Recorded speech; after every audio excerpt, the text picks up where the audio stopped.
எல்லாருக்கும் வணக்கம். ரொம்ப ஷார்ட் ஹேர் இருக்கிறவங்களுக்கு எப்படி பரதநாட்டியம் மேக்கப் வீட்டிலேயே பண்ணுறது அப்படிங்கிறத இன்றைக்கி வீடியோவில் பார்க்க போகிறோம். ரொம்ப ஈஸிங்க. நீங்கள் சின்ன சின்ன ஐட்டம்ஸ் வச்சே வீட்டில் அழகாகவே பண்ணிடலாம். நான் அலங்கார ஜடை, பூ, பின், அப்புறமேட்டு நெத்திச்சுட்டி, ராக்குடி இதெல்லாம் மட்டும் வாங்கிக்கிட்டேன். பேசிக்கான விஷயங்கள் இதை வச்சு எப்படி இந்த அளவுக்கு ஷார்ட் ஹேர் இருக்கிறவங்களுக்கு ரொம்ப லாங்காக அழகாக வீட்டில் வந்து பரதநாட்டியம் ஹேர் மேக்கப் பண்ணுறதுன்னு சொல்லித்தரேன். ஃபஸ்ட்டு சென்டரில் இந்த மாதிரி ஒரு பார்ட்டிஷன் நீங்கள் பிரித்து எடுத்துக்கணும். ரொம்ப சின்னதாக ஒரு பார்ட்டிஷன், எக்ஸாக்டாக இப்போ நான் பண்ணுறேன்ல இந்த மாதிரி எடுத்து அதுக்கு ஒரு பேண்டு போட்டுடணும். அந்த இடத்துல ஒரு பேண்டு போட்டு வச்சிடணும். போட்டு வச்சுட்டு அது ஒரு தனி பார்ட்டிஷனாக இருக்கும். இதில் தான் நம்ம கொண்டையை ஃபிக்ஸ் பண்ணுவோம். அதுக்காக தான் இந்த மாதிரி நம்ம பண்ணுறோம். பாருங்கள், இந்த மாதிரி குட்டியாக பண்ணிடணும். அதுக்கப்புறம் இந்த ராக்கொடியை நீங்கள் எடுத்து அதில் பின்னாடி ஒரு ஹோல் கொடுத்துருப்பாங்க. அதில் நான் அருணாக்கயிறு கட்டிக்கிட்டேன். பிளாக் கலர் அருணாக்கயிறு வாங்கிக்கோங்க, அதை கட்டிக்கோங்க. அதை இந்த மாதிரி பன்குள்ளே, நான் பிளாக் பன் எடுத்திருக்கேன். உங்களுக்கு வேணும்னா அந்த கோல்டன் பன் கூட நீங்கள் எடுத்துக்கலாம். அதுக்குள்ளார விட்டு கரெக்டாக இந்த சென்ட்ரலில் நம்ம போட்டிருக்கோம் இல்லையா ஒரு குட்டி குடுமி, அதில் நீங்கள் கட்டிடணும். அவ்வளோதான். இது சில பேர் இந்த ராக்குடியை அந்த பன்னில் தச்சுட்டு அதுக்கப்புறம் கட்டுவாங்க. ஆனால் எனக்கு இதுதான் கம்ஃபர்டபுளாக இருக்கும். இது ரொம்ப ஈஸியான மெத்தட் கூட. இந்த இது மூவ் ஆகாமல் இருக்கிறதுக்கு என்ன பண்ணணும் அப்படிங்கிறதையும் நான் உங்களுக்கு சொல்லித்தரேன். ஸோ இந்த மாதிரி நல்லா கட்டிட்டு அந்த கயிறு ஃபுல்லாக உள்ள மறையிற மாதிரி நல்லா கட்டி வச்சுட்டேன்.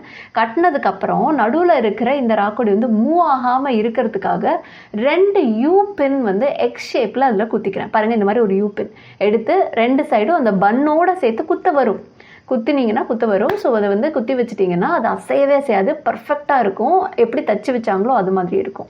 ஸோ நான் அந்த மாதிரி தான் பண்ணுவேன். அப்புறம் ஃப்ரண்ட்டில் இருக்க ஹேர் எல்லாம் அடுத்து நம்ம சரி பண்ணலாம். செகண்ட் பிளேஸ் என்னென்னா, ஃப்ரண்ட்டில் இருக்க ஹேர் எல்லாம் நீங்கள் நல்லா கோம் பண்ணி அதுக்கு ஹேர் பின்ஸ் குத்திடணும். ஹேர் பின் குத்திக்கோங்க, அப்போ தான் மூவ் ஆகாமல் இருக்கும். அதுக்கப்புறம் வேணால் நம்ம அந்த ப்ரெஸ்ஸிங் கிளிப் அதுக்கப்புறமேட்டு போட்டுக்கலாம். நான் 2 ஹேர் பின் இந்த பாப்பாவுக்கு போட்டுட்டு பின்னாடி ஒரு ப்ரெஸ்ஸிங் கிளிப் போட்டு வச்சிடுறேன். ஸோ ஏன்னா சுத்தமாக மூவ் ஆகாமல் இருக்கிறதுக்கு அந்த மாதிரி இந்த சைடும் இன்னொரு சைட்லேயும் பண்ணியாச்சு. இப்போ பின்னாடி இருக்க முடி எல்லாத்தையும் ஆர்கனைஸ் பண்ணி கீழே ஒரு சின்ன போனி டைல் போட்டுறணும். ஆனால் நல்லா இறக்கி போடணும். அதுதான் ரொம்ப முக்கியமான விஷயம். ஏன்னா நம்ம மேலே போடும்போது என்ன ஆகும் அப்படின்னா, அடுத்தடுத்து அலங்கார ஜடை வைக்கும்போது அசிங்கமாக இருக்கும். பன்னா ரொம்ப தெரியும். அதனால கீழே இறக்கி போனி டைல் போட்டுறணும். போட்டுட்டு அந்த சைடில் தூக்கிட்டு இருக்க முடி எல்லாத்தையும் இந்த ப்ரெஸ்ஸிங் கிளிப் வச்சு நீங்கள் போட்டு வச்சிடலாம். ப்ரெஸ்ஸிங் கிளிப் போட்டு வச்சிட்டிங்க அப்படின்னா அந்த முடியெல்லாம் வெளியே தெரியாமல் இருக்கும். எத்தனை கிளிப்ஸ் வேணுமோ அத்தனை கிளிப்ஸ் நீங்கள் போட்டுக்கலாம். இட்ஸ் அப் டு அவங்களோட ஹேரில் எவ்வளோ முடி தூக்கிட்டு இருக்கு அப்படிங்கிறத பொறுத்து. ஸோ நான் ஒரு 2-3 கிளிப்ஸ் போட்டு வச்சுக்கிட்டேன். ஸோ பர்ஃபெக்டாக அது அப்படியே அடங்கி இருக்கும். இதுக்கப்புறமேட்டு நம்ம யூஸ் பண்ண போகிறது ஜவுரி முடி. இந்த மாதிரி ஜவுரி முடி வெளியவே விற்கும். 3 பார்ட்டிஷன் இருக்கும். இதை எடுத்து நீங்கள் பன்க்கு மேலே நீங்கள் போட்டு வச்சிடணும். அதுக்கு எந்த ஹேர் பின்னோ கிளிப்ஸோ எதுவும் நீங்கள் போடணும்னு அவசியம் இல்லை. இதை பன்க்கு மேலே அப்படியே போட்டு ஒரு போனி டைல் கீழே ஆல்ரெடி இருக்க போனி டைலோட சேர்த்து போட்டுருங்க. அதுதான் ரொம்ப இம்பார்ட்டண்ட். ஆல்ரெடி இருக்க போனி டைலோட சேர்த்து போட்டுட்டு அதுக்கப்புறம் இதை நீங்கள் ஒரு ஜடையாக பண்ணிக்கலாம் கீழேயே. அதுக்கப்புறம் இப்போ ஆட்டோமேட்டிக்காக அந்த முடி, அந்த குட்டியாக இருக்க அந்த குட்டி முடியும் சேர்த்து நீங்கள் ஒரு ஜடை யூஸ்வலாக பின்னுற மாதிரியே ஒரு ஜடை பின்னிடலாம். இதுக்கு மேலே நம்ம அலங்கார ஜடை வைக்கிறதுனால இதை ரொம்ப பர்ஃபெக்டாக பின்னணும் அப்படின்லாம் எந்த தேவையும் கிடையாது. ஸோ நீங்கள் நார்மலாக கேஷுவலாக ஒரு ஜடை கீழே வரைக்கும் பின்னி நீங்கள் கீழே ஒரு பேண்ட் இந்த மாதிரி போட்டுட்ருங்க. போட்டு விட்டதுக்கு அப்புறமேட்டு தான் நம்ம அலங்கார ஜடை இதுக்கு மேலே இந்த ஜவுரி முடிக்கு மேலே ஃபிக்ஸ் பண்ணணும். இந்த அலங்கார ஜடை ரெடிமேடாகவே விற்கும். இதில் பின்னாடி ஹூக்கு, கயிறு எல்லாமே கொடுத்துருப்பாங்க. அப்படியே ஹூக் நீங்கள் ஹேங்கரில் மாட்டுற மாதிரி மாட்டிட்டு அந்த கயிறை வச்சு கட்டிக்கலாம். அதுக்காக தான் இது எல்லா ப்ரைஸ்லேயும் இருக்குது. 200, 250, 750, 1000 இந்த மாதிரி எல்லா ரேட்லேயும் இருக்குது. நம்ம அழகாக வாங்க இன்னுமே அது ரேட் கூட்டிகிட்டே இருக்கும். ஸோ நான் இப்போ இந்த ஹூக்கை இதில் மாட்டிட்டு நான் பின்னாடி அந்த கயிறையும் கட்டிட்டேன்.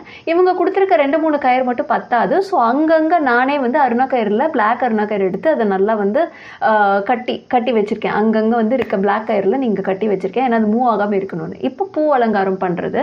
பூ அலங்காரம் நம்மளோட ட்ரெஸ்க்கு ஏற்ற மாதிரி நம்ம பண்ணிக்கலாம். என்ன கலர் ட்ரெஸ் போடுறாங்களோ அதுக்கேற்ற மாதிரி பூ போட்டுக்கலாம். ஃபஸ்ட்டு பேசிக்கான விஷயம் என்னென்னா, பன்னுக்கு கீழே ஒரு பூ கட்டணும், பன்னுக்கு மேலே ஒரு பூ கட்டணும். இது 2ஐயும் கன்ஃபார்மாக பண்ணிடணும். ஏன்னா அப்போ தான் அந்த பன்னும் அசையாமல் இருக்கும். அண்ட் ஒன் மோர், அந்த கட்டியிருக்க கயிறுலாம் வெளியே தெரியாமல் இருக்கும். இந்த பூலேயே பார்த்தீங்கன்னா அந்த ஒயிட் கலரில் ஒரு கயிறு கொடுத்துருக்காங்கல்ல, அதை வச்சு நீங்கள் டைட்டாக கட்டிடணும். அதான் ரொம்ப முக்கியம். டைட்டாக கட்ட வரும். ஷூலேஸ் போடுற மாதிரி போட்டு வச்சுக்கோங்க. ஏன்னா திருப்பி அவுக்கும் போது அப்போ தான் ஈஸியாக இருக்கும். அதுக்கப்புறம் வந்து கீழே நல்லா படர்ந்து இந்த மாதிரி ஒரு பூவும் வைப்பாங்க. அது வந்து அந்த கிளாசிக்கல் டான்ஸஸே மெயினாக பண்ணுறது. அதில் சைடில் அவங்களே கயிறும் கொடுத்துருப்பாங்க, பிளாக் கலர் கயிறு கொடுத்துருப்பாங்க. அது அப்படியே ஃபிக்ஸ் பண்ணி நீங்கள் கட்ட முடியாது. இந்த மாதிரி ஹேர் பின்ஸ் தான் போட முடியும். ஏன்னா சைடில் வந்து கயிறு இருக்கிறதுனால அந்த மேலே கட்டுறதுக்கெலாம் கட்டி விட்டுறலாம் நீங்கள், இது வந்து கட்ட முடியாது. ஸோ இதை வந்து அப்படியே எக்ஸாக்டாக அப்படியே படர்ந்து வச்சு நீங்கள் வந்துட்டு அந்த பூவை வச்சு அந்த இடத்துல வந்து நீங்கள் ஹேர் பின்ஸ் வந்து குத்திடலாம் அசையாமல் இருக்கிறதுக்கு. இப்போயும் பூ லைட்டாக அசையுது அப்படின்னா நீங்கள் வந்துட்டு யூ பின்ஸ் வச்சு அந்த இடத்துல குத்தி விட்டுக்கலாம். எதுக்காக யூ பின்ஸ் யூஸ் பண்ணி குத்த சொல்கிறேன் அப்படின்னா, டான்சர்ஸ் எல்லாருமே ரொம்ப நல்ல பெரிய பெரிய ஸ்டெப்ஸ் ஏதாவது போடும்போதோ இல்லை திரும்பி சுற்றும் போதோ நம்ம பூவோ நம்ம சடையில் பண்ணியிருக்க அலங்காரமோ ஏதோ ஒன்று கீழே விழுந்துருச்சுன்னா அது அவங்க காலிலேயே குத்திடும். அண்ட் ஒன் மோர் பார்க்குறதுக்கும் அவ்வளோ அழகாக இருக்காது. அதனால பர்ஃபெக்டாக அது அசையாத அளவுக்கு நீங்கள் வந்து எல்லா இடத்துலையும் ஹேர் பின்ஸ் குத்தி வச்சிடணும். யூ பின்ஸ் குத்தும் போது ஈஸியாகவே இருக்கும். ஏன்னா இவ்வளோ ஹேர் நம்ம உள்ளெல்லாம் வச்சு பன் மாதிரி ரெடி பண்ணியிருக்கிறதுனால அந்த யூ பின்ஸ்லாம் உள்ளே போகும். ஸோ இந்த மாதிரி நான் குத்தி வந்து பர்ஃபெக்டாக அதை ரெடி பண்ணிக்கிறேன். இன்றைக்கி என் பாப்பா வந்துட்டு பார்த்தீங்கன்னா பிங்க் கலர் ட்ரெஸ் போட போகிறாங்க. அதனால ஒரு பிங்க் பூவும் மேலே வந்து வைக்கிறேன். அப்போ பார்க்குறதுக்கு இன்னும் ப்ளசண்ட்டாக அழகாக இருக்கும் அப்படிங்கிறதுக்காக. ஸோ ஒரு பிங்க் பூவும் நான் வந்து மேலே கட்டிட்டேன். இந்த பின்னாடி அலங்காரம் முடிஞ்சிருச்சு. இப்போ ஃப்ரண்ட்டில் வந்து நெத்திச்சுட்டி சூரியன் சந்திரன்லாம் வைக்கணும். இந்த நெத்திச்சுட்டியில் பார்த்தீங்கன்னா சைடில் கயிறு தொங்கும், அவங்களே கொடுத்துருப்பாங்க. இல்லைன்னா அந்த ஹூக்கில் வந்து நீங்களே கயிறு வந்து கட்டிக்கோங்க.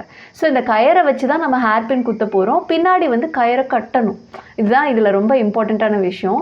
பாருங்கள், இந்த மாதிரி வந்து அந்த 2 கயிறையும் அப்படியே தலைக்கு பின்னாடி வந்து நான் கட்டி வச்சுருப்பேன். மிச்சம் இருக்கிறத நீங்கள் கட் பண்ணி விட்டுக்கலாம். ஸோ இந்த மாதிரி கட்டிட்டிங்கன்னா ஃப்ரண்ட்டில் நின்றும். நடுவில் இருக்கிறதுக்கு நான் வந்து கிளிப்பு போட்டு நிப்பாட்டி வச்சுட்டேன். இவ்வளோ தான் நெத்திச்சுட்டியோட ஃபிக்ஸிங். அதுக்கப்புறம் சூரியன் சந்திரனுக்கும் பின்னாடி வந்து நீங்கள் கயிறு இந்த மாதிரி கட்டிக்கணும். இல்லை அவங்களே கொடுத்துருந்தாங்கன்னா ரொம்ப சந்தோஷம். இதையும் வச்சு அந்த கயிறில் தான் நீங்கள் பின் குத்தி விட முடியும். இதெல்லாம் வந்து தலையில் வந்து வச்சு நிறைய பேர் தைப்பாங்க.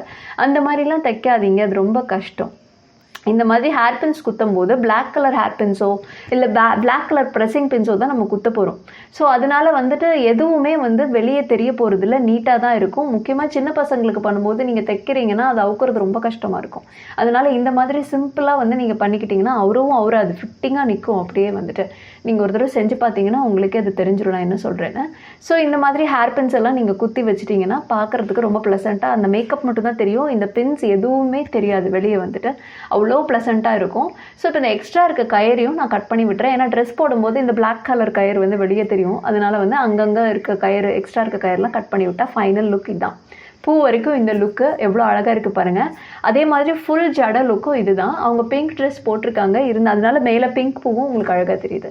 ஸோ இதில் நான் மேக்கப் பண்ணியிருக்கேன். மேக்கப் டுட்டோரியல் வந்து நான் தனியாக ஒரு வீடியோவாக போடுறேன். இப்போ நம்ம ஹேர் மட்டும் நீங்கள் பார்த்துக்கோங்க. இந்த ஹேர் வந்து இந்த மாதிரி தான் கடைசி லுக் வந்து வந்துச்சு.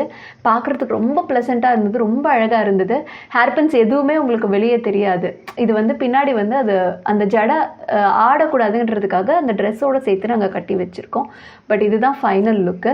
உங்களுக்கு இதே அளவுக்கு அழகான ஒரு மேக்கப் லுக் வந்து நீங்கள் பண்ணும்போது வரும். ரொம்ப ரொம்ப ஈஸி தான். ட்ரை பண்ணி பார்த்துட்டு கமெண்ட் செக்ஷனில் கமெண்ட் போடுங்க. தேங்க்யூ.